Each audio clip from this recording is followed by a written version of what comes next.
Assalamu alaikum and a very good afternoon, everyone. Thank you for joining us today at the Halal and Travel Global Summit hosted by Rethinking. My name is Andrew Cameron, founder of Enzyme Consulting, and it's my privilege to be your moderator for this afternoon's session, managing overtourism through inclusion, growing the Muslim market to diversify visitor arrivals. Our goal today is to explore how inclusive tourism development on over-touristed destinations and highlight the potential of the Muslim travel market as a strategic segment for creating more balanced, resilient, and regenerative visitor economies.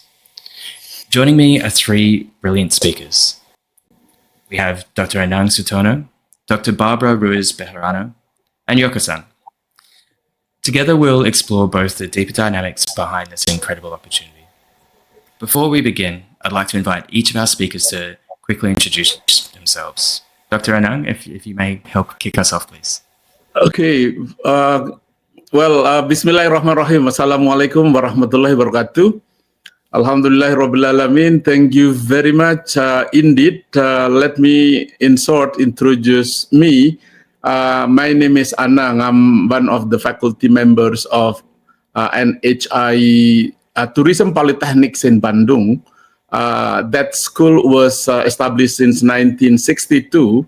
Professor Kechon from Hong Kong PolyU noted that our school was the oldest hotel and tourism school in the Asia and Pacific. And that school has a Halal Center. We call it NHI Halal Tourism Center. So I'm one of the senior advisor of that centers.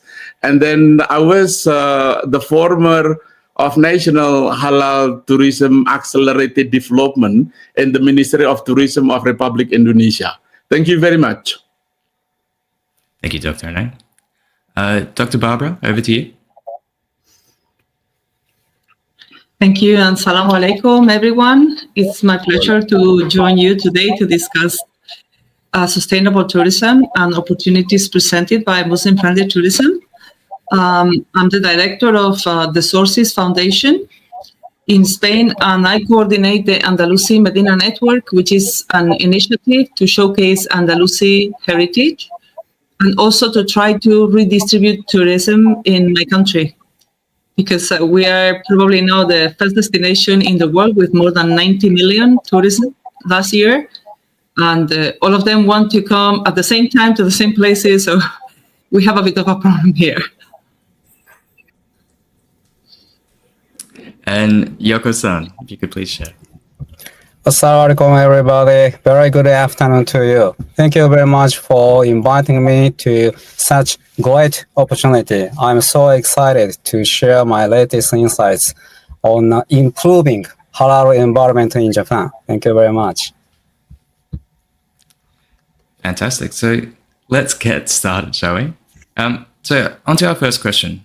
When we talk about over-tourism, it's often discussed in terms of volume of people, but the core issue is the imbalance of the system, and as you just shared, Dr. Barbara, there being pressure on the carrying capacity of the location, and that varies over the year.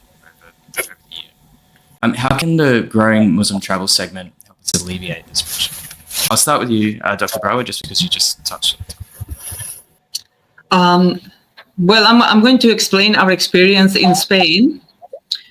Spain is one of the main destinations for tourism in the world and has been for quite a long time. It's preferred by Northern Europeans because of our weather, and the main preferred destination are beaches and big cities like Barcelona or Madrid. Right? But from the Muslim perspective, we are a country that has been an Islamic territory for more than 800 years. And although most people only know Cordoba and Granada, we have more than 4,000 locations in Spain with Islamic heritage. But it's never been showcased and connected properly into a network that can be marketed to Muslim tourists. So this is one of the main objectives of our project, the Andalusi Medina network, which is shared between Spain and Portugal, because, of course, it was all part of one unit, Al-Andalus. And our main goal is to redistribute seasonality and geographic destinations we think it would be very appealing for Muslim tourists because we have a lot to offer in terms of heritage and opportunities for engagement with local communities, artists, creators, and so on. And we are making an effort to develop and help businesses develop, for example, halal food, which is easy to find in some cities, but not so easy in other destinations. So another thing is we experienced, like after the pandemic, we experienced like a boost in tourism. And in some enclaves in Spain, there were demonstrations about, tourism phobia because we have more visitors than we can accommodate, or we can even park in your car in some small villages is complicated. And people were overwhelmed and really felt invaded by so many visitors. And There we was also something recent in Barcelona, correct? There was quite a significant protest. in many other places, Andrew, in many places. Yeah. In Barcelona, the issue, and in Madrid, in other big cities, is that a lot of accommodation goes for tourists and then people have nowhere to live. So some neighborhoods, if you walk in the night, they're empty. There is no real community life anymore. So that's a different issue. But yes, we also have this issue.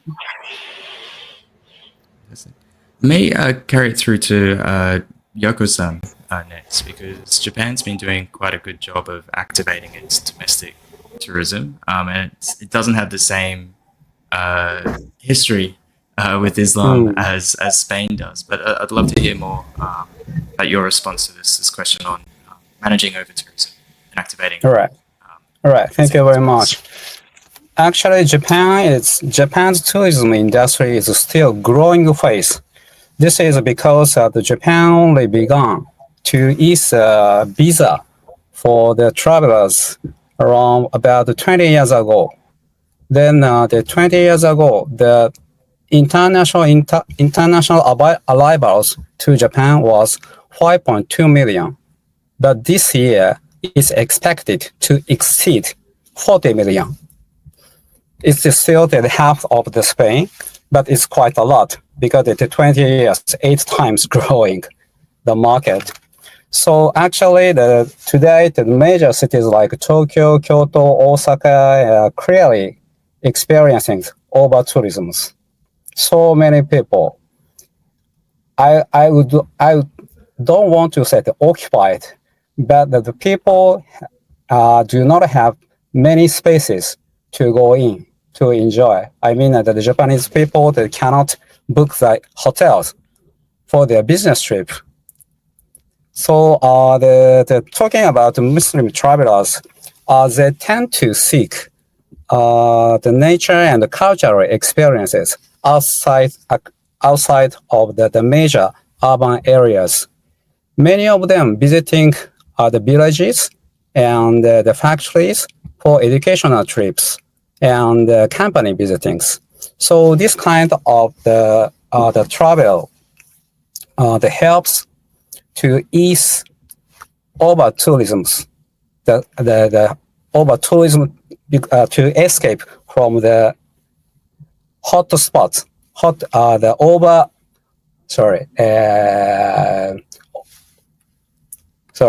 spots at the over-tourism destinations. I mean, we've seen in Japan, especially, a lot of the modular resorts, a lot more luxury camper vans, a lot more renovations in smaller villages. Like, I think it is leading the world when it comes to this regional activation side of things. Anang, we touched on it a few times there, the importance of education as well, like for educating the restaurants, educating the hotels to actually receive more diverse guests. Could you share more about how the role that plays with managing over-tourism and in regions? Well, responding to the issues in line with how can expanding the Muslim travel segments help destination alleviate over-tourism and ease congestion in traditional sport? Well, I was very happy because since a couple years ago, I was appointed by the central bank. I had two projects, which is focusing once in Sumatra. We call it, I think you can notice this is called West Sumatra. And the second one is in Lombok. Lombok is just a close island to Bali. So this is very important to understand completely by those two projects. So related to the crowd or the overtourism happened in Bali, for example, I would say that Lombok is one of the options, and the government is really encouraging how Lombok is a kind of diversification of a tourist destination. I'm going to let you know what Lombok is about and why Lombok is and also Sumatra Barat or West Sumatra is one of the most important tourist destination for Muslim-friendly tourism. So number one, what I'm thinking is about diversification of tourist destination. Because by developing and promoting destinations that cater Muslim traveler needs, traveler wants, and Muslim travelers' experiences, such as a halal food availability, prayers facilities, modest accommodation, and so on, then I do think that it will be really distributing, because when people knows only about Bali, well, actually there are so beautiful beaches, so beautiful cultural experiences, also nature-based, which is called Lombok, for example. And then the next thing is that I'm going to say that Muslim-friendly tourism emphasizes on values.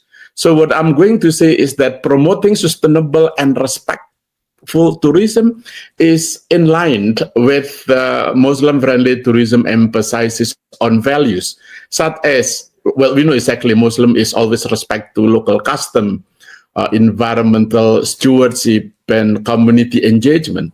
So I think this principle encouraging responsible tourism behavior, which can be what so-called mitigate the negative impact of over-tourism, which is right now happen in Bali.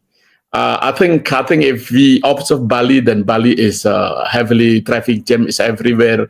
While the impact of environment and the impact of cultural, all about degradation of environmental and cultural intensity. Well, and then I'm thinking about how I'm going to try to compare why we have to distribute the experiences, not only Bali, but Lombok is also the wonderful of halal tourism destination. By embracing Muslim-friendly tourism destination, can not only tap into growing market segment, but also implement holistic strategy to manage over-tourism, to promote sustainable practices. And the last thing is to ensure the equitability distribution of tourism benefit, because as we know that the most valuable impact in tourism is quality of people. When we are talking about quality of people, well, it is relatively people think about the economic value. So I think that is why Muslim-friendly tourism destination should be endorsed and should be promoted significantly. Thank you, Andrew.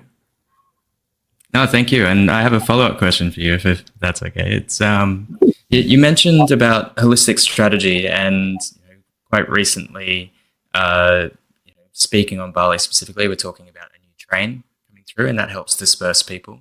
So I would love for your comment on, is Indonesia's such a beautiful and diverse place with lots of islands. So transport and accessibility plays a significant role, whether it's cars or trains or planes.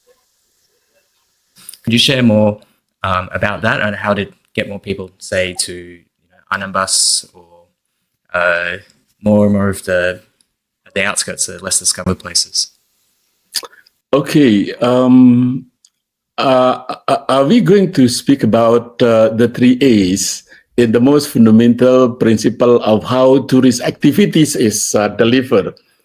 Well, accessibility, well, I'm just like, aware that accessibility is a dilemma.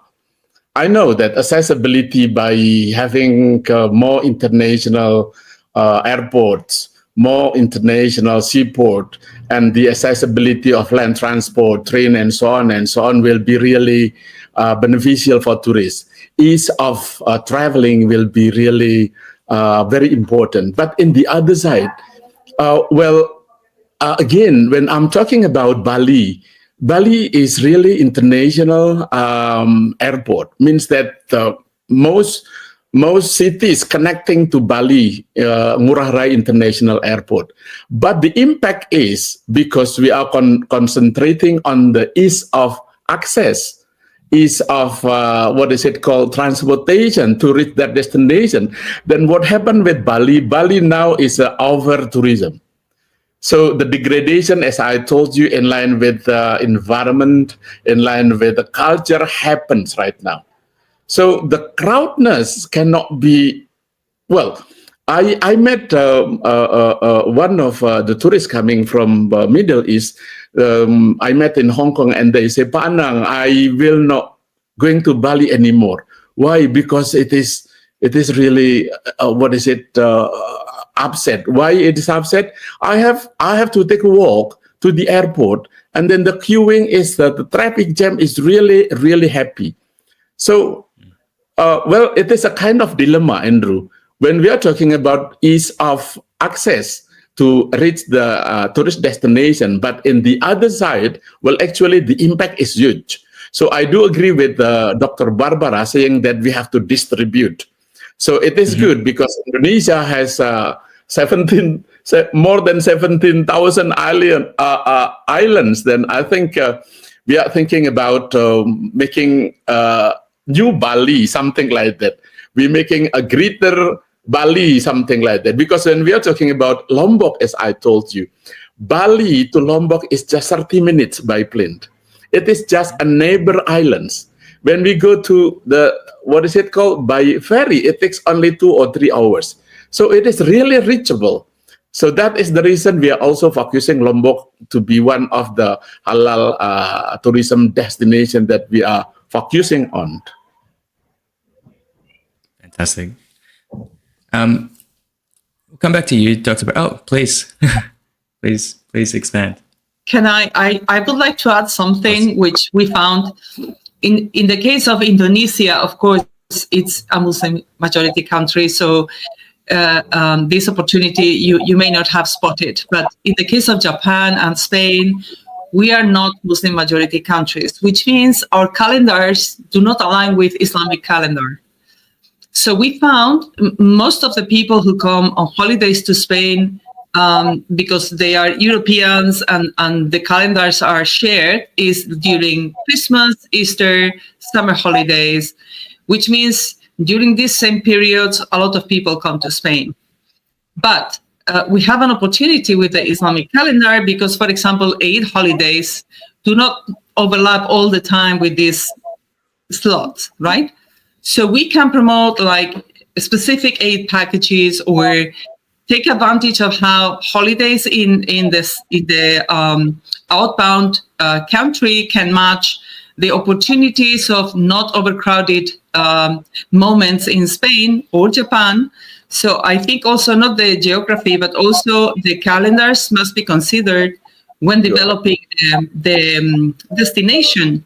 And well, in Spain, we teach, we work closely with some small businesses who want to cater for Muslim travelers. And then they were not aware that we have to manage with 2 calendars, different calendars. But there's an opportunity here. Yes. Fantastic. And what I understand, Dr. Barbara, you've got developed certain study tours over there as well. Could you share more on those initiatives? Yeah. Okay. So we started last year by signing agreements with International Islamic University in Malaysia, because a lot of people in most Muslim countries do study Al-Andalus school, high school, college, university. And then we wanted them to have an opportunity to live the experience, because if you visit only Cordoba, Granada, it's like you are missing a lot. Yes.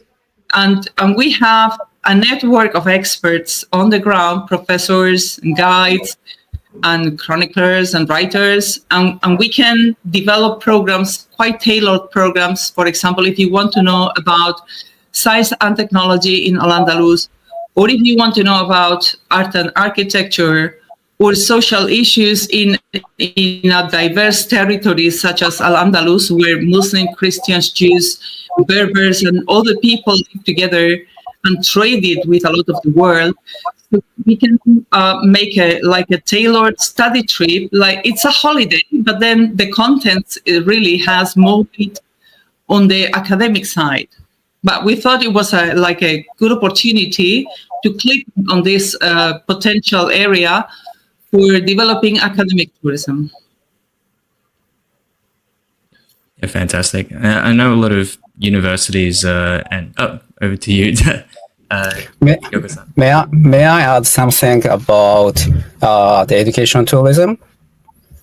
Yes, please. Okay. Many Japanese junior high school and high schools also welcome the people from Islamic countries. Japanese people are generally very tolerant to foreigners and other different religions people. So that whether they are Muslims, Christians, they regard as foreigners, non-Japanese people. So we feel we have to welcome, and we should have something learn from them, because they come to Japan all the way from other countries.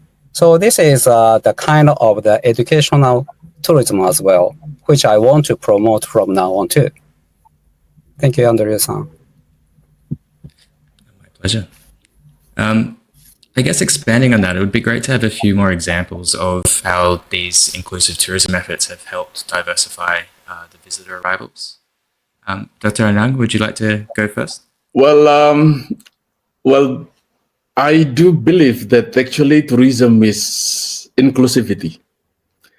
Well, even though when the perspective of business, actually the tourism can be very exclusive because of needs, wants, and experiences demanded by the visitors or the tourists.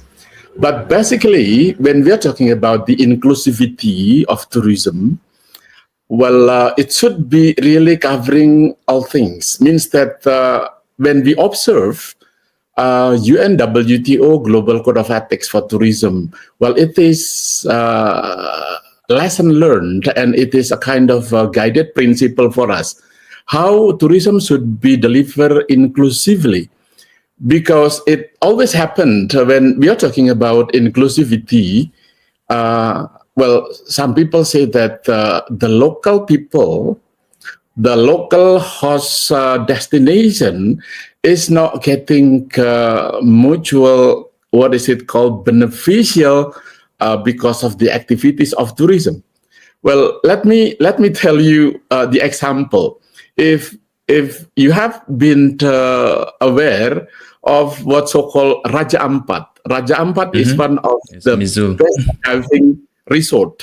best diving resorts in the eastern part of Indonesia, right? Yes, if you like diving, that okay, you can go there. That's very beautiful. But you know what happened when it was found? The beauty of deep ice, the coral, the all ecosystem underwater world, then it was packaged and then sold by non-Indonesian, a group of divers, and then they try to promote extensively. Then finally there are many divers coming to Raja Ampat, and then the local people is just watching from a bit long, a bit far. The local people is just selling a coconut, selling small things, renting what is it called, small booth, So I don't think that it is inclusive. So inclusivity should be the balance, the harmony of the host community, the visitors, and also we are respect to the environment. You know, it also happened in Raja Ampat when there was what's so called a cruise ship, and then the cruise ship didn't know exactly what is it called, how to port their huge cruise ship, and then it cracked to the coral. So it was really sad. It means that inclusivity is the harmony of life, is the harmony of tourism. That is a very fundamental. Yeah, I couldn't agree more. I mean, the foundations of regenerative tourism best practice is to work with consent of the community and work through your supply chain and making sure that you've got a net benefit rather than be extractive. So if you're building something in a beautiful place, but you don't have any connection with the community, Yes. you're only going to be doing harm. I'll stay with you because it brings us to a question we're going to tackle a little bit later, but I think it's very important.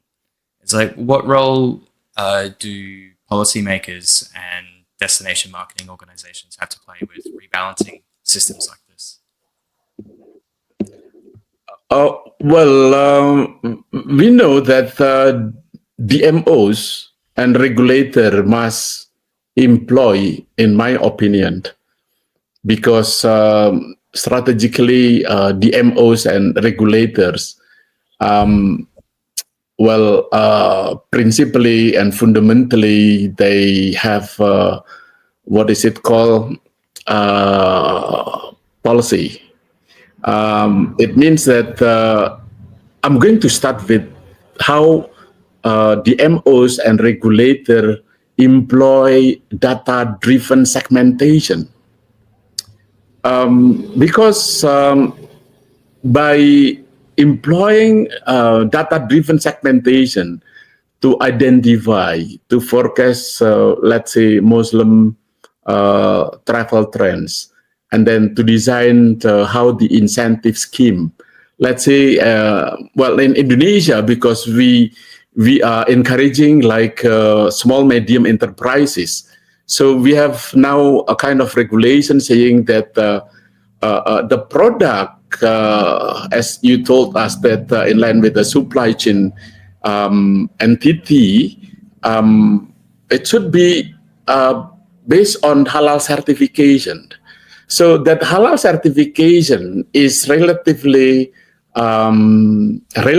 once again, for the small, medium enterprises, or even medium enterprises, means that it is still not easy to find. So the governments take a place in that case. So it is good because right now the government most specifically give like a free or incentive for halal certification grant. What is it for? It is to encourage the small, medium enterprises. It is to really to be one of very important. But the impact is that small, medium enterprises, which is not very confident to get that certification, then they are what is it called? Pull over. How to avoid? I think it is not fair because the government has given incentive for all small, medium enterprises. It means that if not, and then it is found by the government, and the government will give like law enforcement. So I think the role of DMOs and regulation, it's more like, because I know that it is related to leadership and coordination. So data-driven must be really reliable, really having good validity. I think integrating Muslim-friendly tourism into broader destination, let's say branding or enacting zoning for visitor, I think it is good to distribute what is it called strategically. So what I mean that it is now the government leads in encouraging how Muslim travel destination is preparing. But what I like now is not only government, but the industry. When at the beginning, the industry is following the government, but right now the government is following the industry. Means that the initiative coming from the industry or the business people or the business entity is really concerned on halal certification, because they believe that this is actually a business. From the perspective of business, so halal industry says that if my product is not certified with halal certification, means that the experiences from the visitor, from the tourist, is not going to be very happy. It means that there are a lot of competitors now, B2B, B2C, or B2G. They are really concerned on how halal certification is very important. Why halal certification is important? Because it is answering two things. Number one is creating the confidence and assuring the confidence that the product is halalan and thayyiban.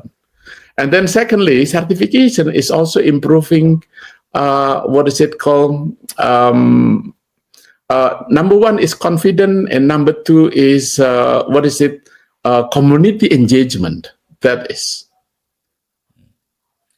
Thank you so much for your answer, Dr. Anang. I'd like to extend this to both you, Yoko-san, and Dr. Barbara, because you both live in majority country. So to activate the education and get the systems and the right tools, especially in the regions, to be halal certified is a lot bigger of a challenge.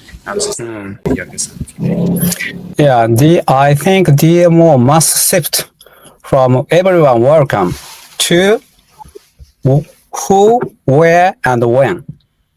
Because the last 20 years, Japan welcomes everybody, especially from East Asia, neighboring countries like Taiwan, Hong Kong, China, and Korea, of course. But the consequences like this, overtourism. More than 60% of international arrivals to Japan from those East Asian countries. So now we have to, DMO and even myself, have to shift to who, where, and when. Who should we welcome? When should we welcome? Where we should introduce. So that many Japanese, especially local governments, are trying to promote not only Muslims, but also the other region people, travelers coming to Japan, catering halal food, vegan food, vegetarian food, so on. So now is the opportunity, and this is a quite big issue for Japanese companies and DMOs. And let me talk about inclusivity, just not as Ansant mentioned. I'd like to emphasize inclusion is not only for travelers, for Japan. It also serves as a form of internationalization for Japanese people and communities. As I mentioned earlier, Japanese tourism industry is still growing phase. It's like just opening the door to welcome international arrivals from foreign countries.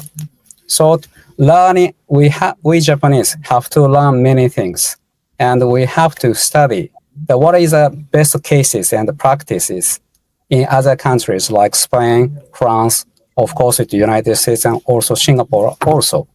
So the Japanese situation is like this at the moment. Would you say that for policymakers, it shouldn't be just with the tourism and the destination marketing, because there is all this additional value that comes from the cultural exchange.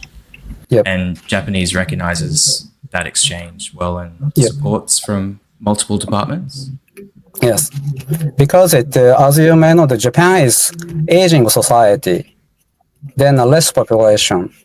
So before travelers, they consider foreigners might be immigrant to help our society. So I don't think this thinking, understanding is right. But the fact is that Japanese people are still learning what is international culture and customs through those international travelers. Yeah, fantastic. Dr. Barbara, the role of policy. Thank you. Well, in my country, as I said, is a very touristic country, and we receive millions of visitors. But when you look at policy making and small businesses, you find there is very little coordination. And one of the reasons, I think, if you happen to be a nice city by the sea, you don't need to do anything. The tourists will come, by themselves. You have to make very, very little effort to get loads and loads of tourists. And they will naturally spread in the city and use all your resources and everything. But if we want to put the effort into those regions, the interior regions, rural areas where we have less tourism, less opportunities, then I find that policymakers do not engage properly with the small businesses. We have a problem, or rather two problems. One is the lack of strategy. Japan has a national plan, and Thailand and Australia and New Zealand, they have national plans to develop Muslim-friendly tourism. But in Spain, we have lobbied the government and suggested this many times, like we need to be better coordinated because we have many different regions. And it's very difficult when the policy in one place is different from the policy in a different place, and you are not helping small businesses, and rural areas are getting depopulated, and a lot of people are moving to the coastal areas. And then this is an opportunity to reverse this situation. But the situation with policymakers is really complicated. I have to say we have received good acceptance of our proposal for a national strategy in some instances. And we are now working with our Ministry of Tourism more than ever, and even working with Portugal. But it's a very slow process. It's a very slow process, but I think we have the correct, roadmap. So we are implementing it step by step, and I think we're going in the right direction. But still, some destinations, because they have so many tourism already, they don't think they should open a new niche. They don't want to engage. So at the moment, we're focusing on the destinations who will clearly find a benefit, and also their people will find a benefit because they will find they can develop their small businesses with no crowds, just by engaging and appealing to Muslims from all over the world. And only in Europe, we have 50 million Muslims. I mean, there's plenty of Muslim tourists in the world to come to Spain, right? So I think these two things, the lack of a strategy and the lack of coordination between the regional and the national authorities in policymaking, this is posing a risk. In the terms of halal certification, it's private at the moment. There are some hotels and restaurants which are halal certified. And there is a private halal certification scheme, which is not a problem at all. If they want to obtain it, it's only a matter of going through the requirements. Fantastic. Thank you so much. I mean, staying with you, Dr. Barbara, what are you finding is the key point for success? Is it making the economic argument to policymakers saying even though you do have a good level of economic engagement at the highly frequented destinations, there's a larger challenge with small and medium businesses and urban people moving to cities and keeping cultural heritage alive? What are the conversations that you're having? Yeah, well, in our case, we're focusing now on smaller rural enclaves, as I said, because imagine you have a 5,000, 15,000 people village, and they have this massive castle on top of a rock, right? Andalusi castle, beautiful, but they have difficulties preserving it. And of course, if you don't get money from travelers and visitors. It's very difficult to invest for a small size town or village, right?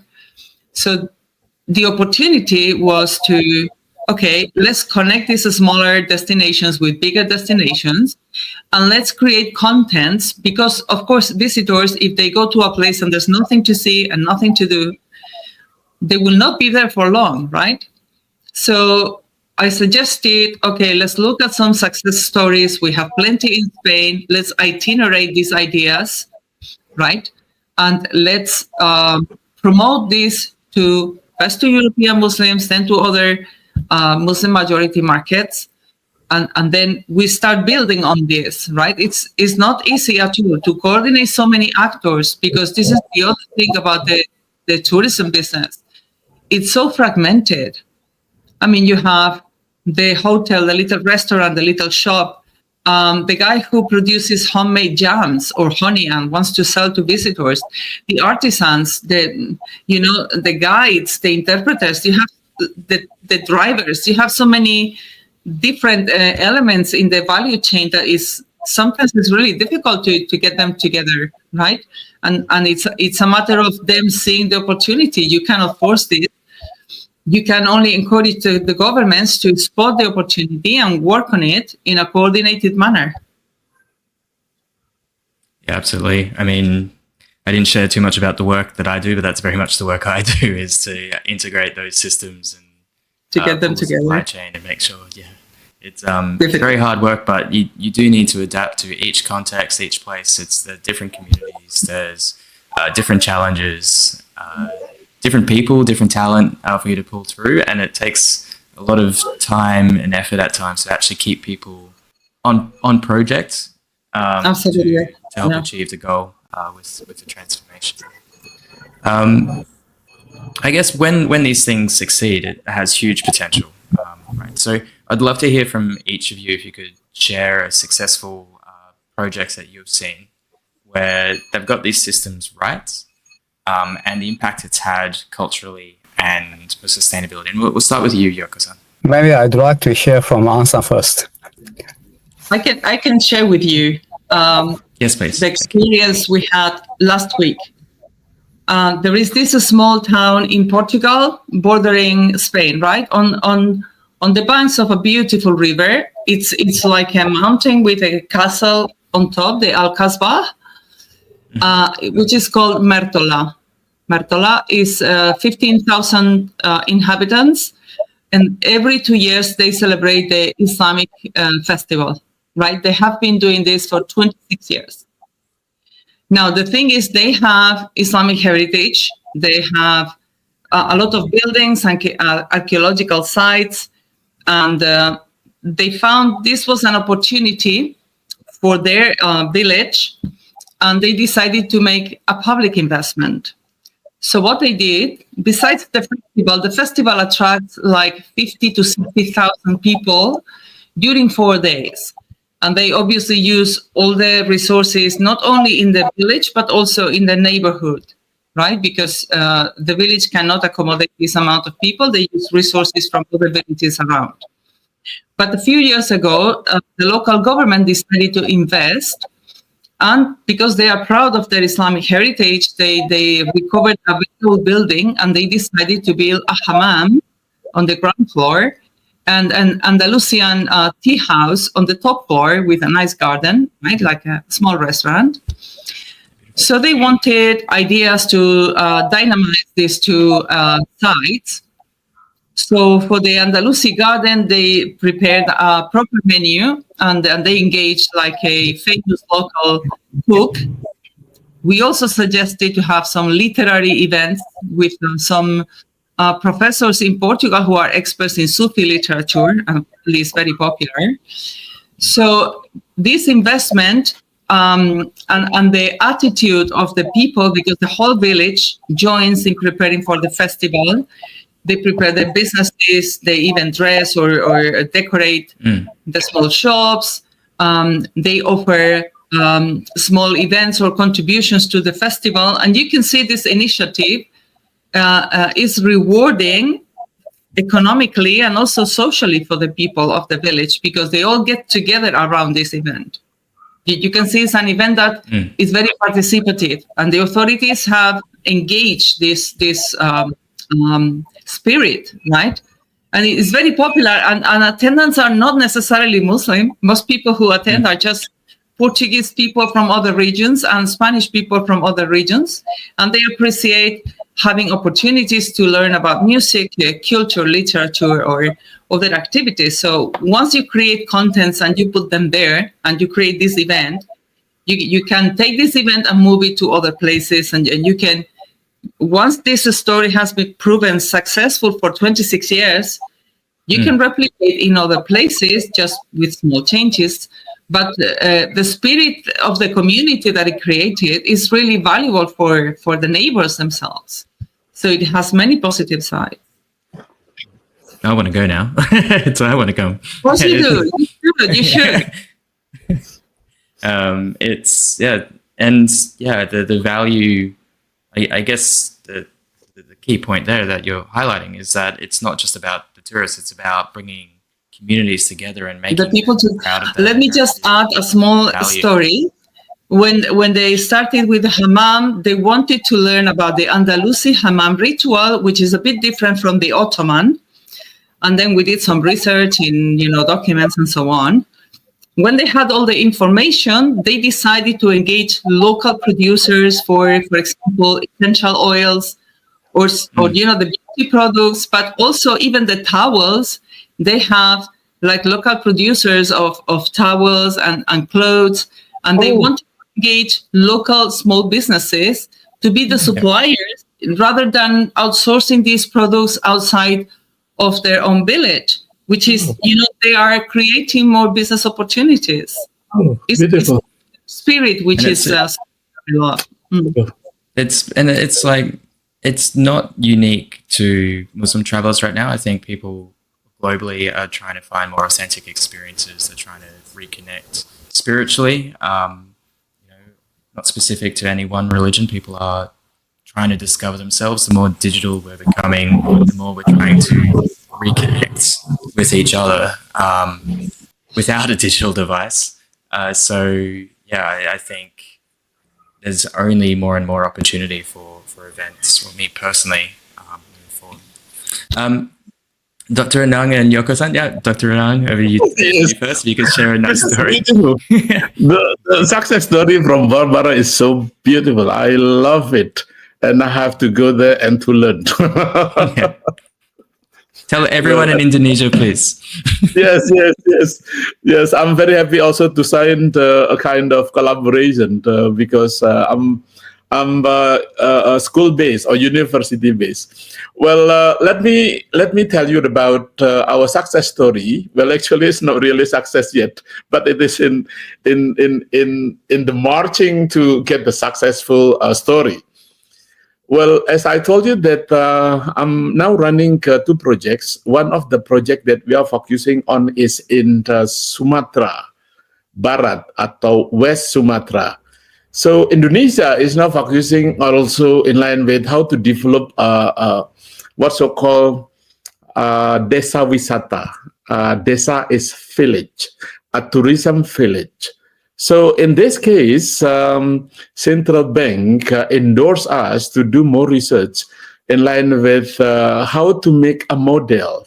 So we make a model, the model called the ecosystem of a Muslim-friendly tourism value chain. So on that system, we put the tagline as a Halal hub or Muslim-friendly tourism hub.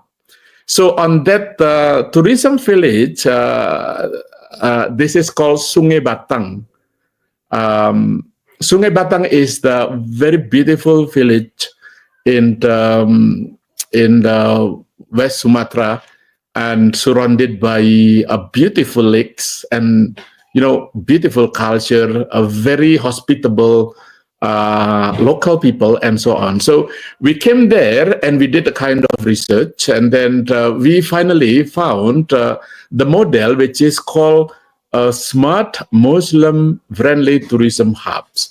So that hubs is actually a place where synergy happened, and then investment happened, and then transaction happened, and education to the local people happened. So that smart MFT hubs is actually a sharing session. It is a kind of a shared belief that Muslim-friendly travelers will be really happy if we are focusing on those things. For example, how can we focus on the product amenity? What is the needs and the wants of Muslim travelers related to the product amenity? And then we try to set up a kind of how internal marketing happened. So we design like how to brand, like a branding, advertising, and selling. And then also the certification, how the investment happened. How can the Sharia of financing is also one of the soul when we are dealing with a business ecosystem. And then the next thing is, of course, we are dealing with how the organization, how DMO, how regulation happen over there. So in short, then based on that research, there will be strengthening the quality of the destination in that tourism village.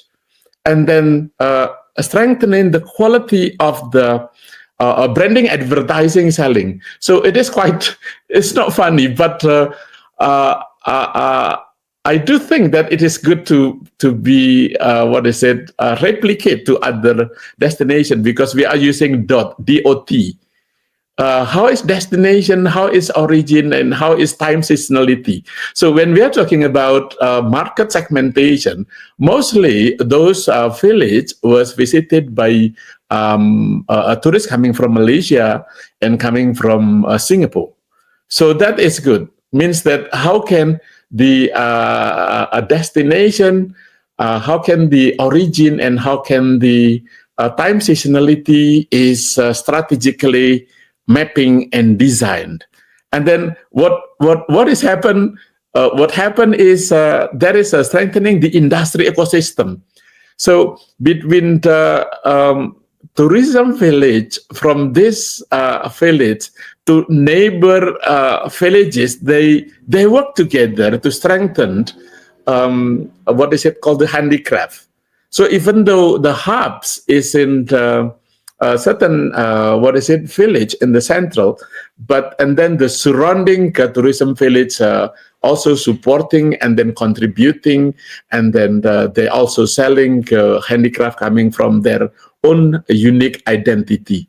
So I think it is good. So finally, on that ecosystem, we try to push that how can that hubs will be having a kind of functional identity, because Padang people have what so-called identity, special identity for the local people. So we are creating a kind of quick wins. How as to create the calendar of event? How can they, create the calendar of event and then program which is close related to the Muslim travelers, and so on and so on. But in short, that we try to let them know that it is also good to understand how the quick wins happened. So this, I'm sorry to let you know that you can just browsing. I'm trying to put it in this article into the Scopus Index. It is published by Taylor and Francis. I'm happy because it is under the Scopus Q2. So the detailed information about that kind of smart Muslim-friendly tourism hubs is written there. Thank you very much. The point that I'd like to call out is creating experiences, products, and services that are unique in place are a significant draw card to actually pull people in. It's not so much always about having a hotel, it's also about having accessibility. If you have something that's so desirable and so unique, people always find a way to come as well. Yoko-san, if you could share as well. Yeah, lastly, let me share some interesting story that the Muslims change the community. There is the very small city called Sun City, which is the population is 100,000 people. 終了5分前となりました。 Sorry, 19 minutes from the お待ちの center of the 準備をお願い Tokyo. します。 And at that time, there were no international visitors there. But one ramen shop started to offer halal ramen. Then many Muslims, tourists, and residents come there. Then after that, what happened is that a mosque was established there. Then several years later, the old schools converted into cricket field. And now Sun City is a very famous and popular destination for Muslims travelers and residents. So this is a kind of the how and what Muslims change the community in Japan. Thank you. Beautiful. That's incredible. Alhamdulillah. Being an Australian, I'm very happy to hear there's more cricket going on in the region. We're quickly running out of time.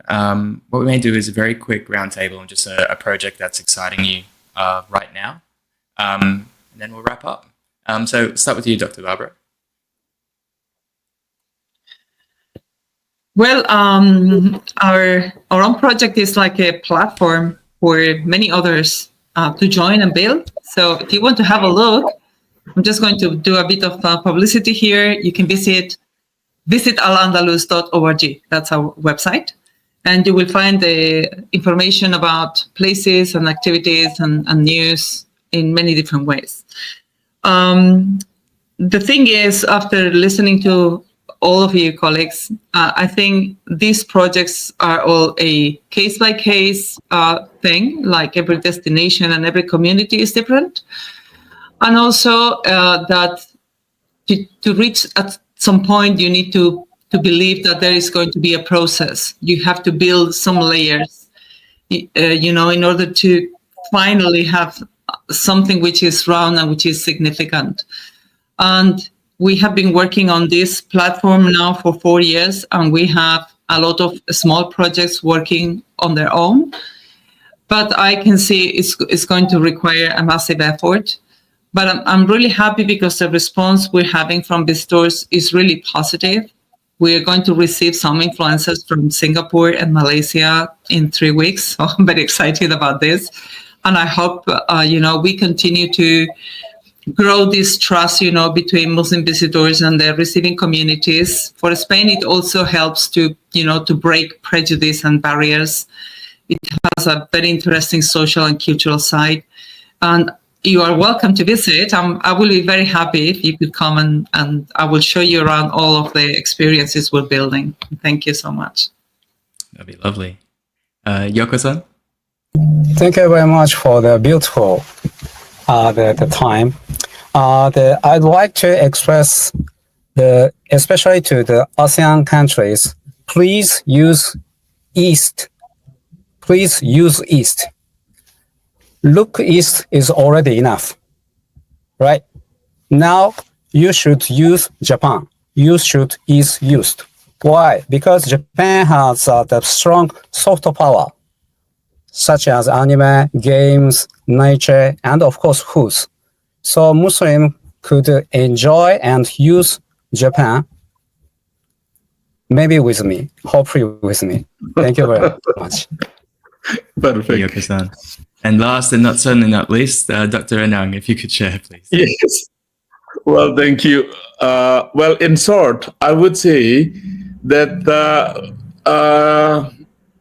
dealing with Muslim-friendly tourism, well, for me, myself, in any kind of momentum or in any kind of levels, in any kind of any other things, but well, we have to see, we have to listen, we have to feel what the Muslim travelers needs and wants. Muslim travelers needs and wants. I basically underline that what they need, number one, is called fundamental attributes. and second one is experience attribute. So what they need in the fundamental attribute is a halal food. So whenever I go to Japan, whenever I go to any other countries, what I'm very afraid if not being able to find halal food easily. That is very fundamental. So number one fundamental attribute is halal food, and then clean prayer facilities and sanitation. That is very fundamental. And then the second things that can, of course, improve the quality of tourism and the quality of tourist experience is called the activity. How can we create the activity calendar of event, as Ms. Barbara told us, right? That is very, very important. And then how can we try to package based on the themes? Well, it depends on whether Indonesia, of course, we are dealing with marine tourism. I think we have also many beaches, many beautiful beaches. So how can we pack the program? How can we create the event, Islamic event? For example, how can we endorse those kind of Islamic community? How can live community will be as the lesson learned, really good lesson learned for travelers, for visitors. And then the last thing is how can we maintain the environment. So that is the quality, because basically as a Muslim, we also do understand that what the Muslim travelers need is what we also need, because we really want to have an unforgettable experiences. That is. Thank you very much, everyone. I am really happy to meet you. Thank you very much. Let's stay in touch. Yeah, certainly. And thank you so much, Dr. Ang. So we've just run out of time. So that's us for today. I guess my key takeaway is, engage the regional communities, ensure you've got the infrastructure, make sure things are connected and give back and not extractive, and find those special stories in those regions and have a calendar of it and promote. So there's a lot more there, but hopefully that's enough of a soundbite at the end. I'd like to help us, if you could all help me digitally thank our panelists for their time today, and thank you all for joining us for this incredibly important conversation. Please do check out our other sessions throughout the Halal in Travel Global Summit. I hope this one has sparked something you can take into your own. Thank you all. Assalamualaikum.